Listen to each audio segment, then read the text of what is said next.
Langworthy, Chairman Simmet. It's great to be back in Buffalo. This is our 6th trip to Buffalo since announcing on April 8th, and I look forward to coming back so many times between now and November 8, 2022, and many times after that. And as I've been traveling around the state and having conversations with young families, seniors, job creators, and hearing about their breaking point right now.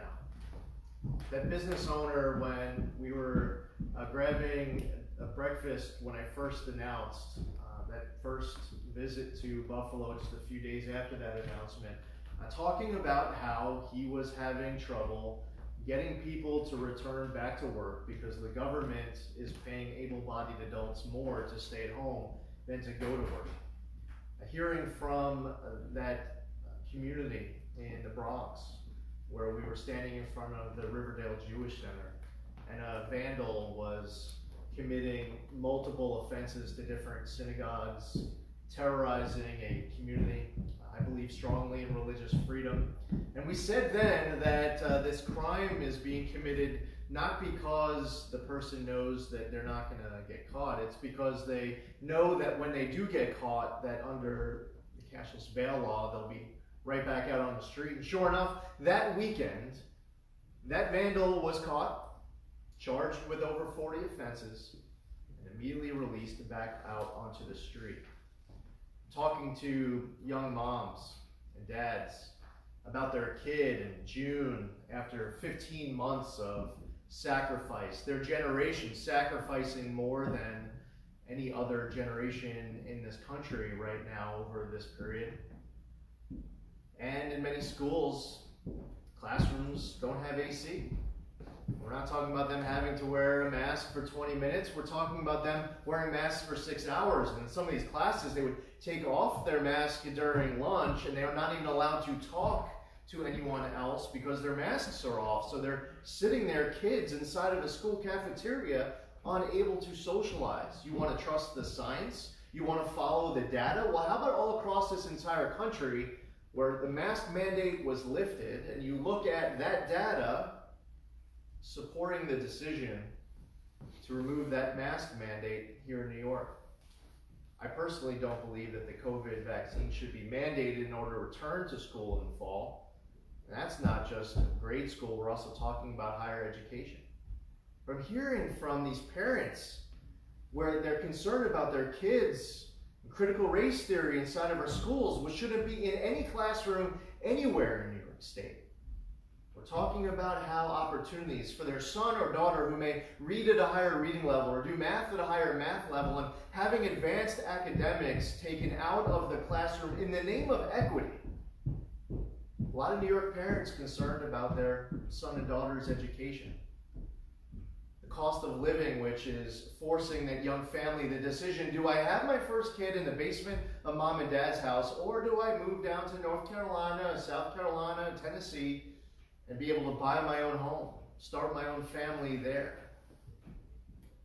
The public safety piece is one, as Chairman Langworthy was just pointing out, that this government, this one-party Dem rule, outsized power of self-described socialists, a person at the top who's busy pandering and padding his own ego, instead of doing the right thing, isn't proposing to reverse cashless bail, isn't proposing to support law enforcement more, not less, to keep qualified immunity, to make sure that those men and women who risk their lives to defend their family and their community and public safety, they, suffering from lower morale, are now submitting their retirement packets en masse.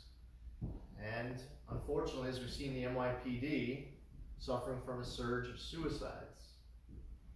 I could tell these stories from all across the state. I've been to all 62 counties. It used to be called the full Schumer. But I think we should start messing with Senator Schumer a bit. When you all see him, tell him that it's now called the full Zeldin, because we are the ones who recently completed that full 62 county tour, and we're already making our way around halfway through our second trip of visiting all 62 counties, and we'll do it over and over and over again, because all New Yorkers deserve to feel like they have a voice and representation in our state capital. Every single New Yorker, doesn't matter what region of the state you're from, doesn't matter whether you're a Republican or a Democrat, a conservative or a liberal, every New Yorker should feel like they have a voice, but unfortunately they don't. And they're leaving, and they're not looking back. Families are being split apart. There's a hunger out there, an emotion, a passion. People feel like this is a last stand. People feel like this is a last great opportunity to save New York. I'm in this to help restore our state to glory. Losing is not an option in this race. It's not an option for any of us. Millions of New Yorkers are ready to vote right now. They want balance. They want geographic balance in Albany. They want political balance in Albany. And Andrew Cuomo has been there too long. It's time for him to go. Term limits are a must. I wouldn't even run for a third term. I'd call on the state legislature to enact statutory term limits to prevent me from running for a third term, but even if they didn't, I still wouldn't do it. And this governor wants to run for a fourth term? We're being reminded as he pads his pockets with millions of dollars from a self-congratulatory book deal and taking home an Emmy award and constantly praising himself and taking care of his friends and family in ways that are resulting in even more investigations, that it's time for Andrew Cuomo to go. And we're going to make sure that it gets done. It's great to be back here in Buffalo again, and I do look forward to coming back dozens of times between now and the election and continuing to come back after, because everyone in Western New York, everyone in Erie County, everyone here in the city of Buffalo all deserve to have this change, because the status quo isn't working for anyone. We're going to have the backs of law enforcement and our veterans and our first responders, our educators. We're all in. We are all in. A 62 county strategy, no county too large or too small. And with your help, on election day, we're going to be victorious. On election day, we'll restore balance. And come 2023, we're going to start correcting all the damage being done every single day that we continue to be forced with the reign of Andrew Cuomo.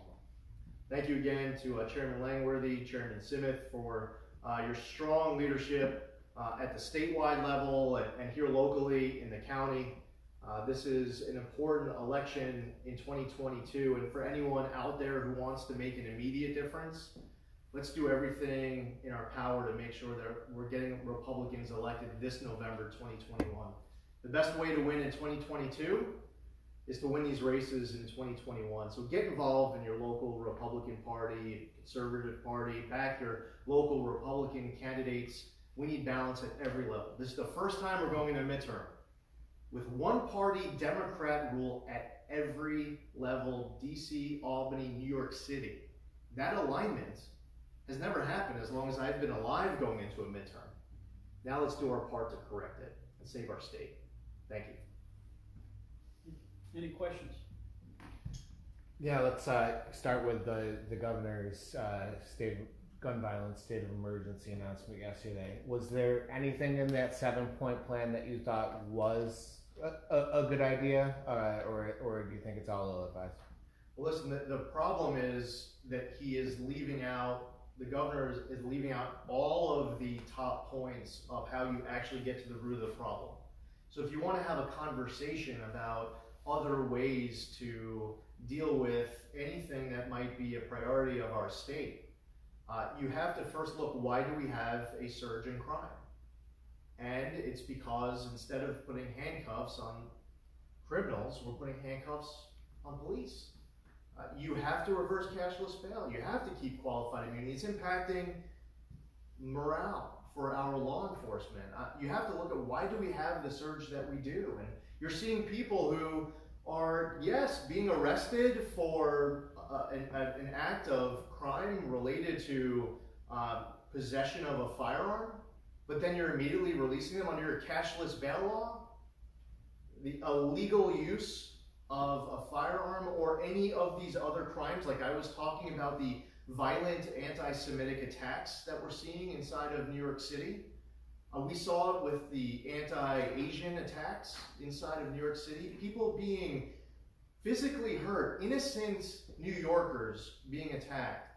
They need to know that this governor has their back, that this state legislature has their back, and instead, the real crisis, the real emergency that should be declared is that no one is fighting for them. There's this effort tripping over each other to stick up for the criminal.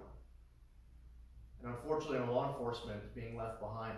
Innocent bystanders, victims are being left behind as well. So if there is anything that the governor wants to propose where an idea can be part of a solution or compromise, you have to be willing to first identify why do we have this surge in the first place.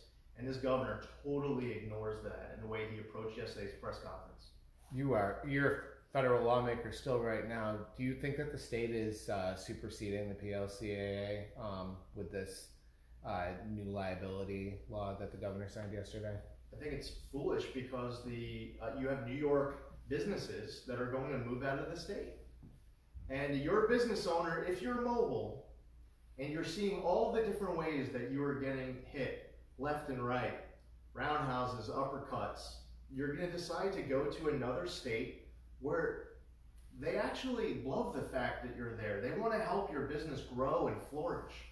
New Yorkers are going to be out of a job, faced with a decision. Do you uproot your family and move to that new state where that business is going to have to flee to, or do you stay here and be out of a job altogether? And you have local communities that desperately rely on certain businesses to stay. So, if you're Remington Arms and you decide to leave your community for some other state, that impacts not just a family and families, that's an entire community that gets hurt.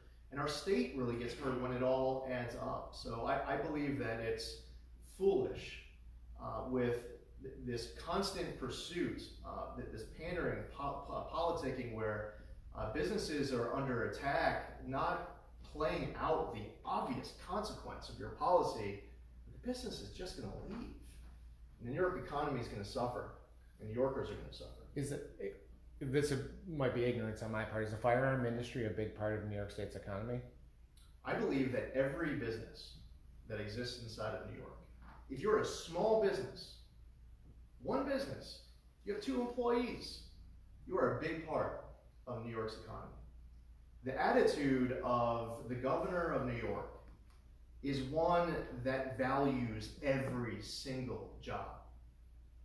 It's kind of like my advocacy on the veterans issue. I'm currently in my 19th year serving in the Army, and when I was in the state Senate, I created the PFC Joseph Dwyer program, a peer-to-peer support model for veterans of post-traumatic stress and traumatic brain injury. One veteran lost is one too many. And when you are talking about economics, when you're talking about public safety, you're talking about kids inside of a school, you have to be valuing every single life, every single job, every single sacrifice. So I would not go out and look at any business anywhere in the state and say that that business isn't important for us to fight for, to help grow, prosper, and to stay here. New York's obviously overwhelmingly blue from the top down. What makes you think now is the time that voters will look to Republicans? I mean, even with Governor Cuomo's scandals going on, you'd still have to imagine this is an uphill task for Republicans going forward.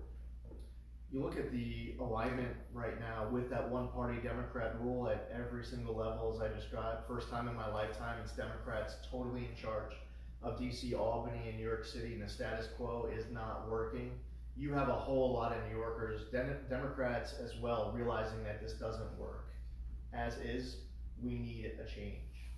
Now for me, as Chairman Langworthy pointed out, I just won 7 consecutive races since 2010. Took out an incumbent Senate Democrat in 2010. And we're talking about purple New York City suburban districts.